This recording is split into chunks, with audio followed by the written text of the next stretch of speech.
आदरणीय दर्शकवृन्द नमस्कार। इमेज टेलिभिजनको विशेष प्रस्तुति कार्यक्रम इमेज विशेषमा यहाँहरूलाई हार्दिक स्वागत गर्छु। म यज्ञराज पाण्डे। आजको इमेज विशेषमा हामीले कोरोना र लकडाउन पछिको राजनीतिक गतिविधि, यो बीचमा राज्य स्तरबाट देखिएका कमी कमजोरी र कोरोना पछिको व्यवस्थापन कस्तो हुनुपर्छ भन्ने बारे विचार विमर्श गर्दैछौँ। विचारका लागि हामीसँग हुनुहुन्छ पछिल्लो समय सरकारका काम कारबाहीमाथि विश्लेषण र सामाजिक सञ्जाल मार्फत विचार व्यक्त गर्दै आउनुभएका नेकपा विदेश मामिला विभागका उपप्रमुख तथा केन्द्रीय कमिटी सदस्य विष्णु रिजाल। स्वागत छ यहाँलाई कार्यक्रममा। धन्यवाद। दारी लामै पाल्नु भएको छ पछिल्लो समय, के गरिरहनु भएको छ लकडाउनको समयमा? तपाईँलाई यो दारीको लुक पनि अनौठो होला कतिपयलाई। हामी सबै अहिले लकडाउनमा छौँ। हाम्रा दैनिक आफ्ना गतिविधिहरू पनि यही अनुसार नै ढाल्नुपर्ने भएको छ। हामी झन्डै 1 महिनादेखि यो विश्वव्यापी व्याधिको रूपमा भोगिरहेको कोरोनाबाट बच्नको लागि लकडाउनको अवस्थामा बसिरहेका छौँ।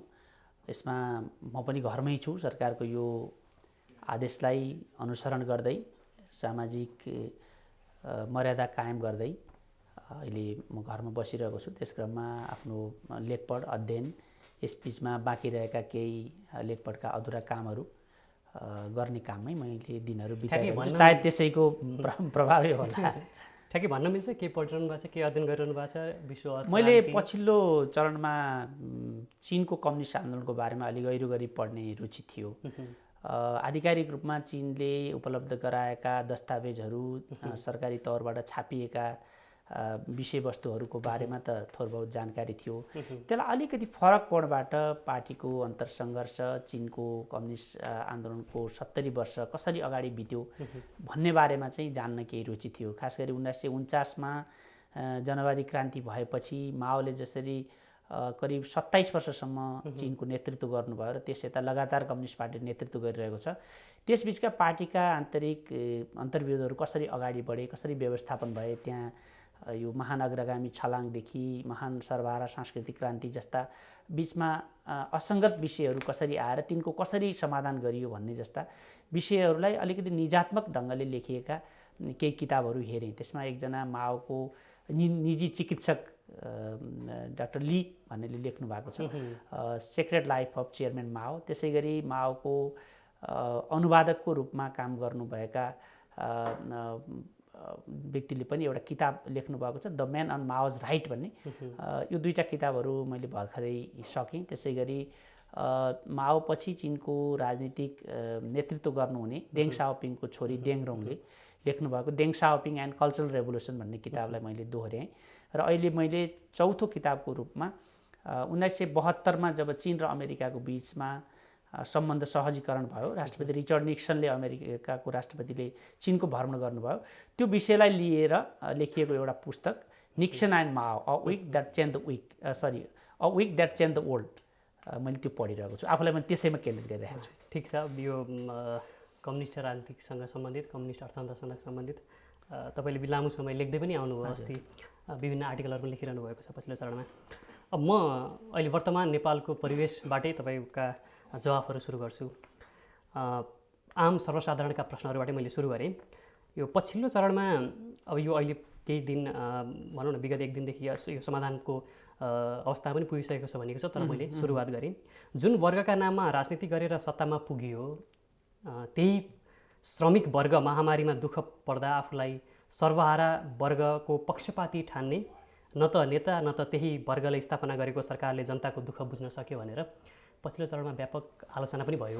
यसलाई सर्वहारा सरकारले श्रमिकलाई नचिनेको हो यो अवस्था? म यसलाई कसरी व्याख्या गरौँ भन्दाखेरि, यो जुन महामारी आयो यसका लागि हामी कोही पनि तयार थिएनौँ, संसारै तयार थिएन। राम्रो स्वास्थ्य प्रणाली भएका मुलुकहरू, सुरक्षाको ग्यारेन्टी भएका मुलुकहरू, सामाजिक सुरक्षाको राम्रो प्रबन्ध भएका मुलुकहरूमा पनि आज कुन अभिगत छ हामीले हेरिरहेका छौँ। नेपालले यो महामारीलाई जसरी सामना गर्यो यो नै एउटा असाधारण छ। म यो वा व्यक्ति सरकार भन्दा पनि अझ त्योभन्दा माथि उठेर के भन्छु भन्दाखेरि, राज्य बन्ने प्रक्रिया नै हाम्रो धेरै बाँकी रहेछ। म पनि असाध्यै दुखित छु। सडकमा नागरिकहरूका चित्कारहरू देखेर, खाली खुट्टा यति लामो यात्रा बालबच्चा आफ्नो कुन्टो कुटुरो बोकेर हिँडेका मान्छेहरू देख्दा साह्रै द्रवित हुन्छु। सीमामा रोइरहेका नागरिकहरू देख्दा असाध्यै पीडा हुन्छ। साथसाथै एउटा यहाँनिर दुःखको कुरा के छ भने हामीसँग कति बेरोजगार मानिसहरू छन्, कति दैनिक ज्यालादारी मानिसहरू छन्, कति यो गैर सरकारी क्षेत्रको रोजगारीमा मानिसहरू छन्, कति करारमा काम गर्छन्, कति यसको कुनै लेखाजोखा गर्ने प्रणाली नै हामीले विकास गर्न सकेका छैनौँ। आज ल भन्नुहोस् बेरोजगारलाई सरकारले राहतको केही प्याकेज दिने कुरा गर्यो अथवा श्रमिकहरूलाई राहत दिने निर्णय गर्यो भने पनि त्यसको कार्यान्वयन यति जटिल छ कि हाम्रा संरचनाहरूलाई हामीले बनाउन सकेका छैनौँ। म आज यो 2 दिन 4 दिन 1-2 वर्षको कुरा गरिरहेको छैन। हाम्रो जुन 500-700 वर्ष यताको राज्य सत्ता जुन हामीले बनाएका छौँ त्यसलाई एउटा नयाँ जुन चरणमा पुर्याउनु पर्ने हो त्यो चरणमै हामीले पुर्याउन सकेका छैनौँ। अहिले पनि ल सरकारले आर्थिक राहत दिन्छु भन्यो भने कति मानिसको खाता ब्याङ्कमा होला अथवा कति मानिसलाई हामीले आइडेन्टिफाई गर्न सकौँला, यो एउटा ठुलो चुनौतीबाट हामी गुज्रिरहेका छौँ। त्यसका प्रभावहरू अहिले पनि देखा परेका छन्। सरकारले अधिकतम ढङ्गले आफूलाई जनताका समस्यासँग एकाकार गर्ने, जनताका दुःख पीडाहरू हटाउने र सकेसम्म आफ्नो इफोर्टले भ्याएसम्म जनतालाई सुविस्ता दिने कोसिस गरिरहेको छ। म फेरि पनि दोहोऱ्याउन चाहन्छु, यो पर्याप्त छैन, यो प्रभावकारी छैन, यो जनताले पूर्ण रूपमा अनुभूति गर्ने गरी छैन। तर यो एउटा कुनै अहिलेको सरकार अथवा नेकपाको सरकार केपी ओली प्रधानमन्त्री भएको कारणले नभएको होइन। हामीले राज्य सत्तालाई जुन स्तरमा उठाउनु पर्थ्यो, जे गर्नु पर्थ्यो, गर्ने थुप्रै कामहरू बाँकी रहेछन् भन्ने यसबाट देख्छु। मैले चाहिँ त्यसरी विश्लेषण यो चाहिँ आन्तरिक श्रमिकको कुरा हो। अब देशभन्दा बाहिर गएका नेपाली रोजगारका लागि जति पनि बाहिर गएका नेपालीहरू छन्, पछिल्लो चरणमा कोरोनाको सङ्क्रमण रोकथाम र लकडाउनको परिपालनाका नाममा कतिपय नेपालीहरू देशभित्र आउन पाइरहेका छैनन्, नेपालको सीमामा। यसलाई पनि म ठिक ढङ्गले बुझ्नुपर्छ भन्ने अनुरोध गर्छु। मै पनि एकजना मान्छे हुँ, सीमामा नागरिकहरू रोकिँदाखेरि सरकारको आलोचना गर्ने मध्ये म पनि हुँ। मलाई पनि त्यो कुरा चित्त बुझेको छैन।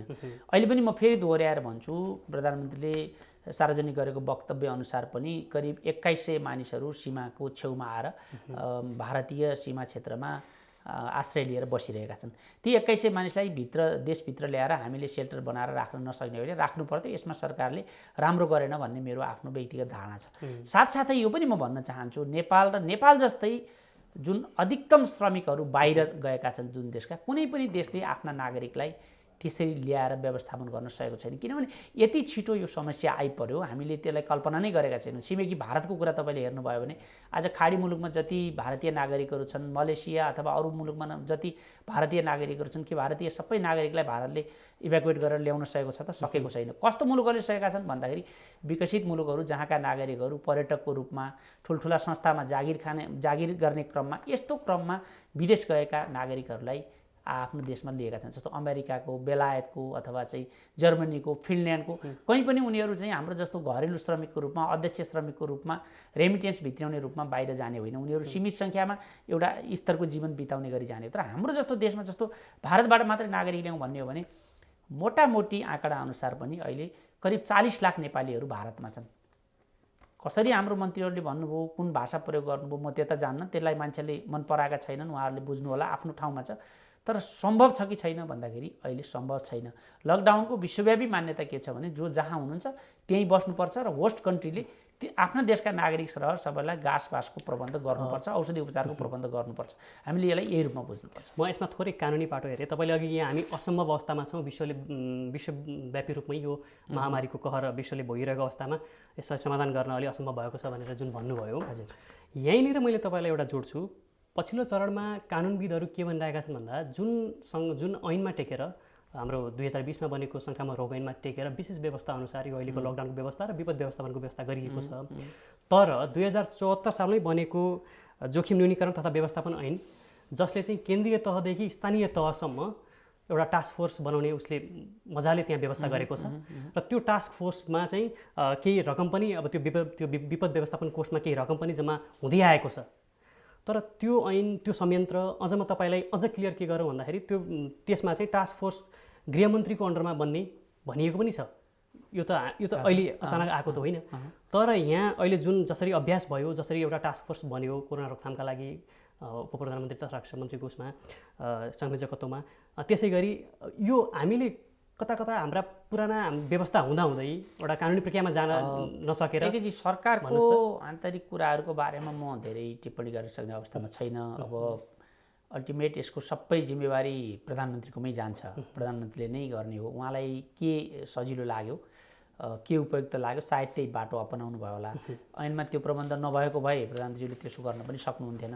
तपाईँले भनेकै कुरा अहिले सही हो भने त्यसअनुसार जाँदा पनि फरक पर्दैन। उहाँकै मन्त्री परिषदका सदस्यहरू हुनुहुन्छ सबैजना र सबैको हाम्रो उद्देश्य जेसुकै अरू भनिए तापनि हाम्रो उद्देश्य भनेको अहिले यो सङ्क्रमणसँग लड्ने हो, जनताको स्वास्थ्यको रक्षा गर्ने हो, जनतालाई महामारीबाट जोगाउने हो। यस क्रममा सरकारका कुनै पनि मन्त्रीहरू, सरकारका कुनै पनि अधिकारीहरूले जिम्मा लिनु गर्नु त्यो प्रधानमन्त्रीजीले चाहेअनुसारै भएको होला। पछिल्लो पटकको प्रधानमन्त्रीको सम्बोधनका कुरा पनि अलिकति जोडौँ। सम्बोधनमा उहाँले टास्क फोर्सले जे गरिरहेको छ अथवा यो समितिले जे गरिरहेको छ त्यही कुरालाई विभिन्न माध्यमबाट उहाँले चाहिँ आफ्नो अभिव्यक्ति दिनुभयो, तर खासै नयाँ कुरा आएन, जनताको हितका लागि नयाँ कुरा आएन भनेर आलोचना भयो पछिल्लो चरणमा। तपाईँले स्वयं पनि लेख्नुभयो जसरी भारतमा चाहिँ एक खालको सांसदहरूको तलब कटौती गरेर कोरोना रोकथामका लागि उहाँले जसरी इन्भेस्ट गर्ने कुरा गर्नुभयो, अब यसरी नेपालमा पनि त्यस्तो खासै कुनै एउटा उत्साहजनक कुनै अभिव्यक्ति नआउँदाखेरि जनता अझै निराश भएका छन्। अनि म यहाँनिर जोडौँ, यसले गर्दाखेरि विपदका बेलामा जति जनतासँग नजिक हुनुपर्ने, जति विश्वास जित्नुपर्ने हो त्यो बेलामा उहाँले एउटा औपचारिक मात्र सीमित रहनु, यो त कोरोना रोकथामका लागि भन्दा पनि यो त यसले त नागरिक र नेतृत्व वर्गको सम्बन्ध। मेरो यसमा के विचार छ भन्दाखेरि हामीले यस्तो बेलामा नागरिकलाई आश्वस्त पार्ने हो। अहिले हामीले अरू धेरै विषयहरू चर्चा गरेर ध्यान अन्यत्र मोड्न हुँदैन जस्तो लाग्छ। मेरो व्यक्तिगत रूपमा मत के छ भन्दाखेरि हामी लोकतन्त्रमा जनप्रतिनिधिमा विश्वास गर्छौँ। जनप्रतिनिधिहरू भनेका जनताका प्रतिनिधि हुन्। जनतालाई दुःख पर्दा त्यसको महसुस जनप्रतिनिधिबाट हुनैपर्छ। मलाई थाहा छ सांसदहरूको 30% वार्षिक तलब काट्दा पनि त्यसले मात्र कोरोना रोकथामको लागि पर्याप्त हुने होइन। तर जनप्रतिनिधिहरूको आफ्ना जनताप्रति जसको प्रतिनिधित्व गर्छौँ उहाँहरूप्रतिको एउटा संवेदनशीलता र प्रतिबद्धता व्यक्त हुने हो। भारतमा चाहिँ मन्त्री, प्रधानमन्त्री र सांसदहरूको 1 वर्षको तलबमा 30% कटौती गरिएको छ। विभिन्न प्रदेशका सरकारहरूले पनि आफ्ना सांसदहरूको, मन्त्रीहरूको तलबमा 1 वर्षको 30% कटौती गरेका छन्। र यसै गरी विभिन्न राजनीतिक नियुक्ति प्राप्त व्यक्तिहरूको पारिश्रमिकमा पनि 30% कटौती गरिएको छ। म फेरि दोहोऱ्याउन चाहन्छु, यो मात्र पर्याप्त हुने होइन, यो केही अर्बको कुरा हो। नेपालमा त केही करोडको कुरा होला, अर्ब पनि हुँदैन। तर यो हाम्रो प्रतिबद्धता र हामी कता फर्केका छौँ भन्ने कुरा हो। अहिलेलाई प्रधानमन्त्रीले घोषणा गर्नुभएको छ कोरोना नियन्त्रण नभएसम्म म पारिश्रमिक लिन्न भन्नुभएको छ। जनताप्रतिको यो असाध्यै ठुलो एउटा प्रतिबद्धताको प्रमाण हो। मन्त्रीहरूले 1 महिनाको तलब यो कोषमा हाल्ने निर्णय भइसकेको छ। सांसदहरूको पनि तलब कोषमा हाल्ने निर्णय भएको छ।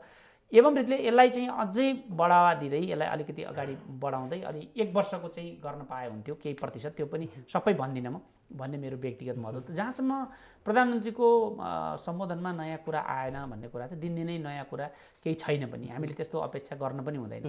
सरकारले, मैले अघि नै यहाँलाई निवेदन गरेँ, यो कोरोनासँग लड्नका लागि हरसम्भव उपायहरू अपनाइरहेको छ। आफ्ना सीमा स्रोत साधनको अभाव र मुख्य कुरा यो महामारीसँग लड्नका लागि हाम्रा जुन संयन्त्रहरू थिए ती संयन्त्रहरूकै तयारी नभएको अवस्थामा पनि जति काम गरेको छ सरकारले र जनताले जुन अनुशासनपूर्वक यो सरकारलाई सहयोग गरेका छन्, यति बेला हामीले महत्त्व दिने, बढावा दिने, प्रशंसा गर्ने कुरा यही नै हो। तपाईँले संवेदनशील घडियो भन्नुभएको छ, त्यो आम जनमानसले बुझेका पनि छन् र उनीहरूले पालना पनि गरिरहेका छन् पछिल्ला सरकारका निर्णयहरूलाई। तर यो बिचमा लकडाउन छ, महामारी छ, कहरको अवस्था छ भन्दैमा सरकार अथवा नेतृत्व वर्ग त जवाफदेही हुनबाट पन्छिन त मिल्दैन। यसको लेखाजोखा त जनताले राख्छन्। मैले किन यो ब्याकग्राउन्ड बाँधेको भन्दाखेरि पछिल्लो चरणमा भएको जुन स्वास्थ्य सामग्री खरिद प्रक्रियामा भ्रष्टाचार भन्ने जुन आरोप लागिरहेको छ, त्यसलाई तपाईँले कसरी हेर्नु भएको छ? अनि अर्को अन्तिममा भनिदिउँ कि प्रधानमन्त्रीले अन्तिममा उहाँले जवाफ नदिएर यो त बेमौसमी बाजा हो, सरकारलाई असफल बनाउने खेल हो भनेर भनिदिनु भयो। होइन, अभिव्यक्तिहरू कसरी आए, कसरी आउनु पर्थ्यो, आफ्ना मत होलान्, म त्यसमा टिप्पणी गर्न चाहन्न। म यति भन्न चाहन्छु, प्रधानमन्त्रीले सार्वजनिक रूपमा पनि भन्नुभएको छ, पार्टीको बैठकमा पनि भन्नुभएको छ, यसमा कुनै अनियमितता भएको छैन। कुनै अनियमितता भएको छ भने पुरै छानबिन गरिनेछ, जाँच पडताल गरिनेछ र कसैलाई पनि छोडिने छैन भन्ने कुरा उहाँले बडो प्रष्ट शब्दमा भन्नुभएको छ। म आफ्नो देशको प्रधानमन्त्रीलाई विश्वास गर्दछु। म आफ्ना देशका संवैधानिक निकायहरूलाई विश्वास गर्दछु। सार्वजनिक खरिद नियमावली अनुसार भएको एउटा हुन्थ्यो भने अहिले यसलाई संक्रामक रोग ऐन 2020 को दफा प्रयोग गरेर जुन गर्न खोजिएको थियो त्यसमा प्रश्न उठ्ने बित्तिकै स्वास्थ्य मन्त्रालयले त्यो ठेक्का रद्द गरेको छ। म यति कुरा भन्न चाहन्छु बडो विश्वासका साथ कि यसमा त्यस्तो गडबडी भएको भए, त्यस्तो लेनदेन भएको भए सम्भवतः त्यो ठेक्का रद्द हुँदैन थियो होला। प्रथम दृष्टिमा हामीले हेर्दाखेरि त्यसमा कुनै अनियमितता भएको छैन होला भन्ने विश्वासकै आधारमा हामीले हेर्नुपर्ने हुन्छ। अहिले चाहिँ मुख्य कुरा जनतालाई बचाउने कुरा हो, उनीहरूको स्वास्थ्यलाई ध्यान दिने कुरा हो। यो सम्झौता रद्द पनि भएको छ। अरू हरसम्भव उपायहरू प्रयोग गरेर कसरी औषधि ल्याउन सकिन्छ, उपकरणहरू ल्याउन सकिन्छ भनेर सरकारले कोसिस गरिरहेको छ। म फेरि दोहोऱ्याउन चाहन्छु, यस्ता कुनै अनियमितता भएका छन् भने अख्तियार दुरुपयोग अनुसन्धान आयोग छ, अरू निकायहरू छन्, यिनीहरूले आवश्यक मात्रामा छानबिन गर्नेछन् र आज होइन, आज नभए भोलि हुन्छ, भोलि नभए पर्सि हुन्छ। हामीले धेरै धेरै शक्तिशाली मानिसहरू पनि यस्ता काण्डहरूमा मुछिएको देखेका छौँ, तानिएको देखेका छौँ। अख्तियारले वर्षौँपछि पनि मुद्दा चलाएका घटनाहरू पनि हामीले देखेका छौँ। त्यसले गर्दा नेकपा र यसको एकजना कार्यकर्ताको हिसाबले कुनै व्यक्तिले गल्ती गरेको छ भने त्यसको क्षति हाम्रो पार्टी जाँदैन। म यसमा विश्वस्त हुन अनुरोध गर्छु। तपाईँले त्यो भन्दै गर्दा यसमा अनियमितता नभएको विश्वास गरौँ भनेर भन्दै गर्दा जनताले कसरी विश्वास गर्ने कि यदि अनियमितता भएको होइन भने किन त्यसलाई रद्द गरियो र पछि आएर सेना मार्फत G2G मार्फत सेनाबाट होइन? त्यो त्यसमा तीनवटा कारण छ। एउटा चाहिँ मैले बुझेअनुसार एउटा चाहिँ जति अवधिभित्र भनिएको थियो त्यो अवधिभित्र त्यो सामग्री आएन। 3 चरणमा भनिएको थियो, त्यो चाहिँ 5 तारिकसम्मको म्याद थियो, आएन। दोस्रो, जति भनिएको थियो त्यति सामग्री आएन। 50 टनको जुन सम्झौता भएको थियो पहिलोमा चाहिँ जुन 30% आउने भन्ने थियो त्यो आएन। र तेस्रोमा जुन गुणस्तरको सामग्री भनिएको थियो त्यो गुणस्तरको सामग्री आएन। यो तीनवटा कुरालाई आधार बनाएर स्वास्थ्य सेवा विभागले ओम्नी ग्रुपसँगको सम्झौता रद्द गरेको सार्वजनिक गरेको छ। त्यस आधारमा मैले तपाईँलाई भनेको छु। र यहाँ त लोकतन्त्रमा जनताबाट कुनै आवाज उठ्यो भने, राजनीतिक दलहरूबाट उठ्यो भने, मिडियाबाट कुनै आवाज उठ्यो भने त्यसलाई सरकारले ग्रहण गरेको कुरालाई सकारात्मक रूपमा लिनुपर्छ, कमजोरीको रूपमा होइन। लोकतन्त्रमा यसैका कारणले त आवाज उठाउने हो, यसैको कारणले त सञ्चार माध्यम, नागरिक समाज, प्रतिपक्षी दलहरू बलियो हुनुपर्छ। जति यी सक्रिय हुन्छन् त्यति लोकतन्त्रमा पारदर्शिता हुन्छ भनेको त्यही हो। यी कुरा उठ्यो, सरकारले यो कुरालाई पनि ध्यान दियो। साथसाथै आफूसँग भएका सम्झौता हुबहु रूपमा कार्यान्वयन नहुने स्थिति आएपछि त्यो सम्झौतालाई रद्द गरेको छ। यसलाई यही रूपमा बुझ्नुपर्छ। र हामीले अहिले पनि म भन्न चाहन्छु, हामीले जोड दिने भनेको नागरिकको स्वास्थ्यमा हो। बरु खबरदारी गरौँ, आवश्यक त्यसपछि आवश्यक मात्रामा किटहरू आए कि आएन, PPEहरू आए कि आएन, अरू सामग्रीहरू आए कि आएन, त्यसमा बरु फलोअप गरौँ भन्छु। त्यही त, यो जनताले जवाफ किन मागिरहेका छन् भन्दाखेरि नेतृत्व वर्गबाट चित्त बुझ्दो जवाफ अझै पनि पाइरहेको छैन र यो सवाल सायद निरन्तर उठ्छ होला कोरोनापछि पनि। ठिक छ, यसमा पछिल्लो चरणमा जसरी नेपालमा कोरोनाको सङ्ख्या बढ्यो, उदयपुरमा त्यहाँ रहेका मस्जिदमा कोरोना भेटियो 12 जनामा, त्यस पछाडि अरूमा पनि भेटिँदैछ। अनि वीरगञ्जमा पनि 3 जना, यिनीहरू मुस्लिम समुदायका हुन् भन्ने आरोप लगाइरहेको छ। र कता कता मुस्लिम यस्तो पनि भनिँदैछ कि यसको नाम समेत परिवर्तन गरेर यो त मुस्लिम समुदायबाट आयातित हो कि भनेर भनिँदैछ, जसरी यसलाई राजनीतिक यसमा लेपो लगाइँदैछ। यसप्रति तपाईँको धारणा के छ? म यसमा घोर आपत्ति व्यक्त गर्न चाहन्छु। यो आपत्तिजनक कुरा छ। किन भन्दाखेरि रोगले कसैलाई जाति, धर्म, समुदाय, सम्प्रदाय, देशको सीमा, भूगोल केही पनि भन्दैन भन्ने हामीले देखिसकेका छौँ। यस मानेमा म नेपालका सञ्चार माध्यमहरूको प्रशंसा पनि गर्न चाहन्छु।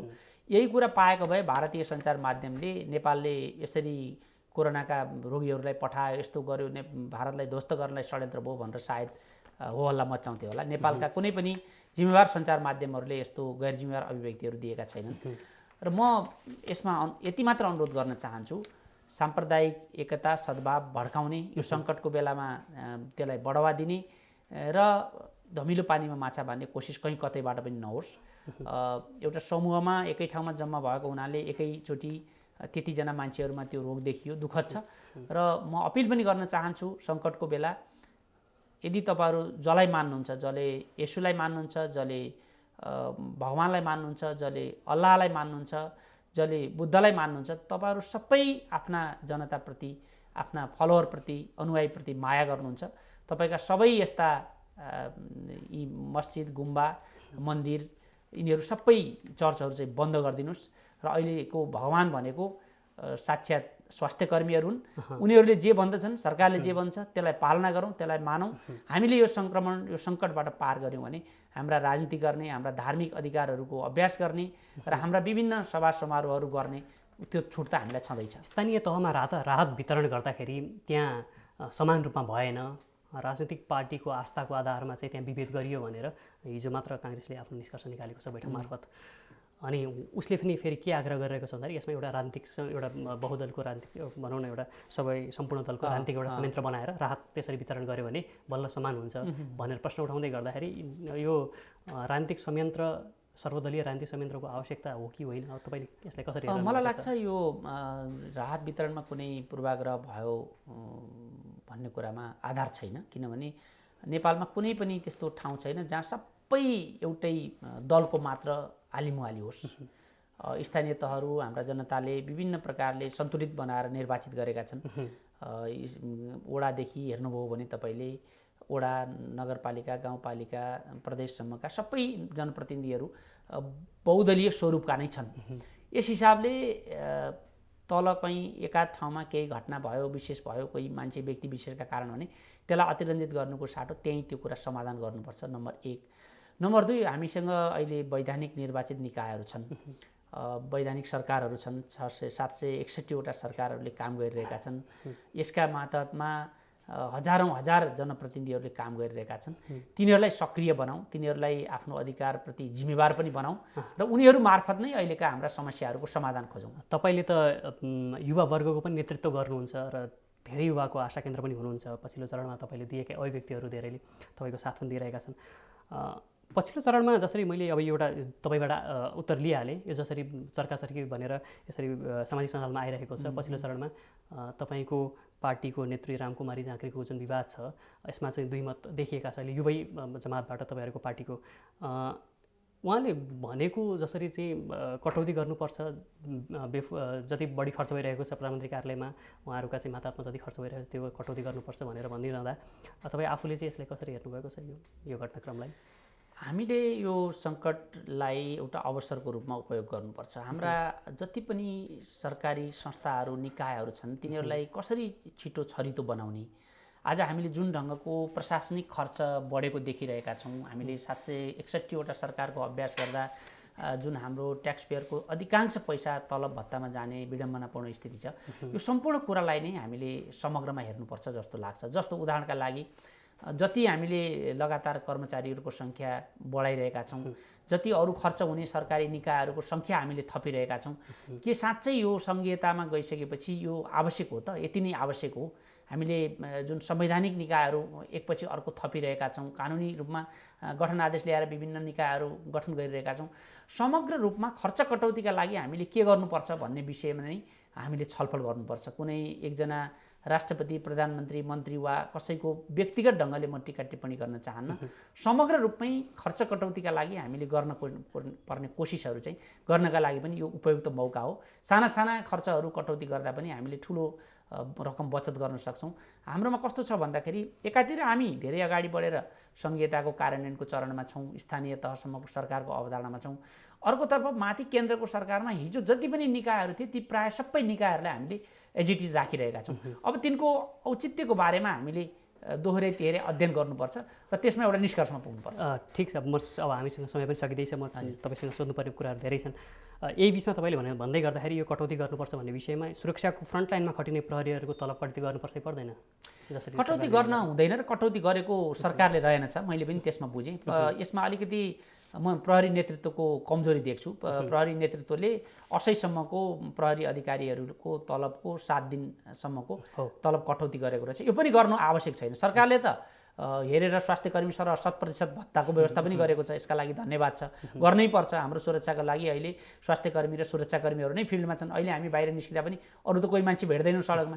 त्यसका लागि सरकारले जे गरेको छ अत्यन्त संवेदनशील राम्रो काम गरेको छ र प्रहरी नेतृत्वले यो खर्च उहाँहरूको पकेटबाट अलिकति भए पनि पैसा झिक्ने जुन काम गर्यो त्यो आलोच्य छ त्यस्तो गर्नु हुँदैन। अब अन्तिम प्रश्न तपाईँले लामो समयदेखि अध्ययन गर्दै आउनुभएको केही लेखहरू लेख्नु भएको छ अबको अर्थतन्त्रको विषयमा। कोरोना कहरले केवल यो त क्षणिक यसले हामीलाई नोक्सानी पुर्याउला तर लामो अवधिमा यसले हाम्रो अर्थतन्त्रलाई ठुलो धक्का पुर्याउनेछ भनेर तपाईँले भन्दै आउनुभएको छ। अबको अवस्थामा कोरोना कहर यही बिचमा नेपालको अर्थतन्त्र तपाईँले आइएमएफले पनि भनेको छ वर्ल्ड ब्याङ्कले पनि भनेको छ कि नेपालको आर्थिक वृद्धि धेरै घट्नेवाला छ। यो अवस्थामा कसरी चाहिँ नेपालले यो अर्थतन्त्रको चाहिँ नेपाल मात्रै अलग थलग भएर सोच्न सक्दैनौँ। हामी विश्वकै अर्थतन्त्रको एउटा पाटो हौँ एउटा सानो अर्थतन्त्र हौँ हामी अर्थतन्त्रको हिसाबले। विगत 4 वर्षदेखि हामीले राम्रो प्रगति गरिरहेका थियौँ। विश्व बैंक, IMF, ADB जस्ता संस्थाहरूले पनि हाम्रो आर्थिक वृद्धि दरको असाध्यै ठुलो प्रशंसा गरेका थिए। हामीले तल तलसम्म स्थानीय सरकार बनाएर पुँजीको जसरी परिचालन गर्न सक्यौँ, जसरी निजी क्षेत्रले विश्वासका साथ पुँजी लगानी गरे, त्यसले असाध्यै राम्रो एउटा वातावरण बनेर हामी 6.5% भन्दा माथिको आर्थिक वृद्धि दरमा थियौँ। तर हामी यो हाम्रो आर्थिक वर्षको अन्तिम त्रैमासिकमा आइपुग्दा जुन सङ्कटमा फस्यौँ, यसले गर्दा हाम्रो अर्थतन्त्र धर्मराउन पुगेको छ। हाम्रो अर्थतन्त्रको एउटा सबभन्दा ठुलो स्रोत भनेको रेमिटेन्स हो, जुन अब करिब करिब बन्द नै हुन्छ। अर्को भनेको हाम्रो अर्थतन्त्र आयातमुखी छ, भन्सारहरूबाट आउने हाम्रो रकम हो, त्यो पनि हाम्रो करिब करिब बन्द हुन्छ। आन्तरिक बजारमा आर्थिक गतिविधिहरू कम गर्दा आन्तरिक राजस्व र करहरू पनि एकदमै कम उठ्छ, त्यसबाट पनि हाम्रो अर्थतन्त्रलाई असर पर्छ। चौथो कुरा, हाम्रो बजेटको धेरै हिस्सा विदेशी ऋण अनुदान सहयोगमा निर्धारित छ, त्यसको पनि अब प्राथमिकताहरू बदलिन्छन्। र अर्को कुरा चाहिँ विदेशी लगानी जुन देशभित्र भित्रिन्थ्यो त्यो पनि वातावरण बन्दैन भनेपछि हामी आर्थिक रूपमा एउटा अभूतपूर्व सङ्कटको सम्मुख आइपुगेका छौँ। सङ्कट सामना गर्नलाई हामीले 2008को आर्थिक मन्दीमा पनि हामीले यो सङ्कट भोग्नु परेन, त्यस अगाडिका आर्थिक मन्दीहरू, अन्तर्राष्ट्रिय मन्दीहरूमा पनि यो भोग्नु परेन। तर यो बेलामा हामी जब नयाँ ठुला योजनाहरू सञ्चालन गर्नका लागि ठुल्ठुलो हामीलाई रकमको आवश्यकता परेको थियो, यो बेला हामीले ठुलो सङ्कट भोग्नु परेको छ। म यसमा 3-4वटा कुरा गर्नुपर्छ जस्तो लाग्छ। एउटा, हामीले भएका यी सरकारी खर्चहरूको कटौती गर्नुपर्छ। अर्को, हाम्रा भित्र जुन हुन सक्ने अवसरहरू छन्, कृषिमा हामीले अलिकति केन्द्रित गर्नुपर्छ उत्पादनमा। त्यसै गरी हामीले अर्थतन्त्रलाई चलायमान बनाउनका लागि निर्माण क्षेत्र, जुन पुलपुलेसा, यो बाटोघाटो जस्ता विषयहरू छन्, यसमा बढी गरेर हाम्रो आन्तरिक श्रम बजारलाई सक्रिय पार्यो भने हाम्रो अर्थतन्त्रलाई अलिकति खुट्टा टेकाउने अवस्थामा हामी पुर्याउन सक्छौँ। हस्, धन्यवाद यहाँको समय र संवादका लागि। मौका दिनुभयो तपाईँलाई पनि धेरै धेरै धन्यवाद। आदरणीय दर्शकवृन्द, आज हामीले नेकपा